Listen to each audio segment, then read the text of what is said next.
Hello, this is Theodora Serpanos. Teaching and learning are highly complex processes requiring knowledge, experience, and flexibility. Teachers in particular need to be proficient in the subject matter they teach and have a deep understanding of how to teach. The latter demands enhanced comprehension of learning perspectives. Consequently, all the major orientations of learning have vital contributions to make to both teaching and learning practices. Having this in mind, I will present 4 important theories of learning, namely behaviorism, cognitivism, humanism, and social constructivism, together with situated learning within a community of practice. I will focus on each perspective, giving a brief description of the theory and then examining the significant input of the main associated theorists. This will be followed by a reflection on my own teaching practices, exemplifying learning related to the particular orientation, and finally a look at how each perspective can facilitate learning in adult classes.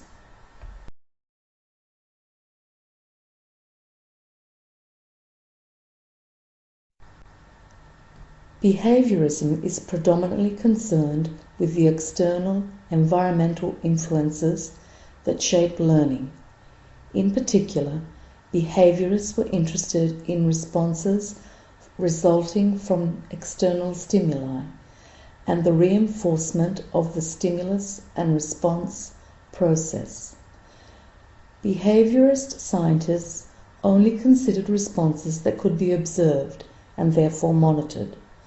For them, learning was observable through the change in the behavior of the learner.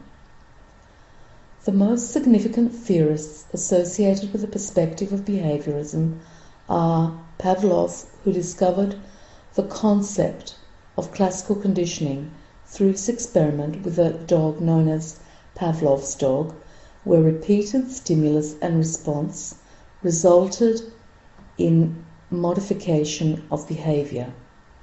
Watson, who via the Albert experiment came to the conclusion that human conditioning is crucial to learning. His view was that behavior is learned and that the connections that occur in the brain are influenced by the environment, specifically by the sum of one's experiences. Thorndike regarded human intelligence as quantitative, not qualitative, and that learning is cumulative. With the law of effect, Thorndike suggests that behavior is strengthened when followed by positive reinforcement and weakened when given negative reinforcement.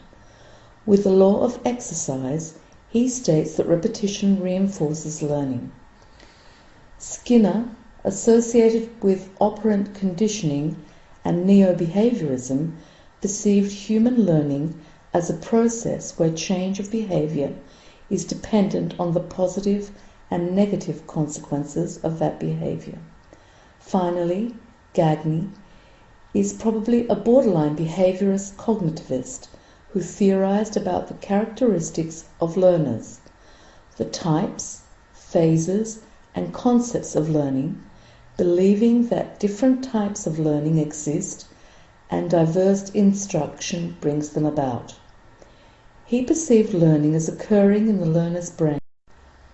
An example supportive of the perspective of behaviorism that I have used in the past was to ask learners to study a list of new vocabulary as a homework exercise, and then in the next lesson to dictate those new words to the class, requiring the students to write them down, attempting to spell and define them correctly.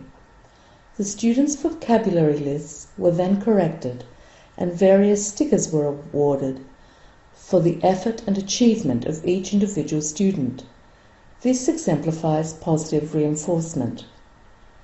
Adults, like children, need positive reinforcement to continue to learn and to be motivated to learn. I would be using the behaviorist approach to learning if I were to write up on the board phrases in English pertaining to shopping, then ask my adult migrant learners to repeat these phrases via drilling and memorize them. Next, I would help to further facilitate their learning by asking them to take part in controlled role play, using the learned phrases in a controlled dialogue associated to shopping. Finally, I would offer a reward for satisfactory completion of the task by giving them a small amount of money and taking them out to a store and providing them with a chance to put what they learned into practice, learning and having fun at the same time. Cognitivism emphasizes that learning results from internal mental activity and that the learner brings to the classroom setting former knowledge, abilities and experiences which he then utilizes to comprehend the new information or task before him. The learner does this through observation, by categorizing and creating generalizations, and thus actively controls the learning situation. It is the role of the teacher to make sure that the level of the task is suitable to the learner's cognitive level. I will now go on to discuss 5 major theorists associated with cognitivism and their contributions to this particular philosophy of learning. Jean Piaget, who identified 4 stages of cognitive development, that of sensorimotor, where the learner makes sense of the environment via his basic senses. Next, the pre-operational stage, where there is flexibility of thought and memory and imagination contribute to learning. Then the concrete operational stage, where the learner can move beyond the basic information given but still requires solid material in order to understand.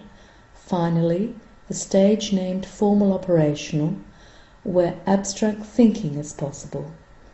Piaget emphasized that the learning task should be aligned to the learner's age and level of development. John Dewey believed that learning is a conscious, purposeful, and informed process. He established 4 key notions regarding learning.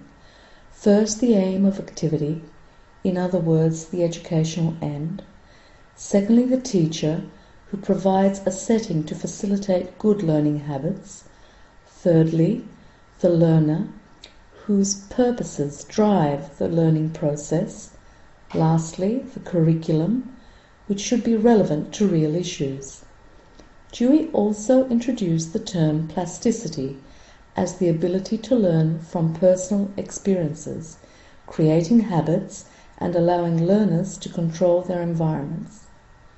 And the term growth, the learner's desire to learn to manipulate his surroundings and to modify his actions to suit the new circumstances. David Ausubel highlighted the fact that for learning to be productive and permanent, it must be meaningful to the learner. That is to say, it must be related to his previous learning. Ausubel differentiated between what he called meaningful learning and the rote learning.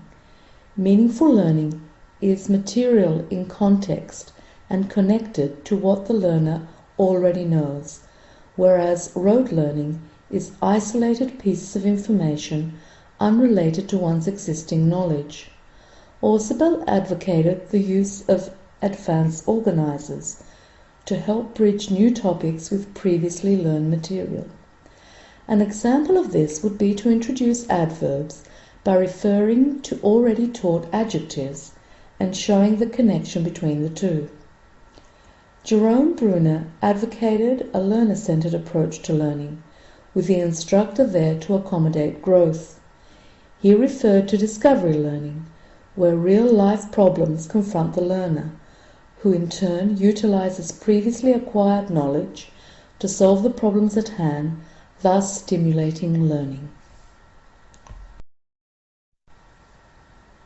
How information is acquired ordered, stored, and recalled by the human brain, is cognitivism in a nutshell. In the past, in my English classroom, I have made use of a comical story which centers on the phrase "no sas concu," which helps students remember the order of adjectives.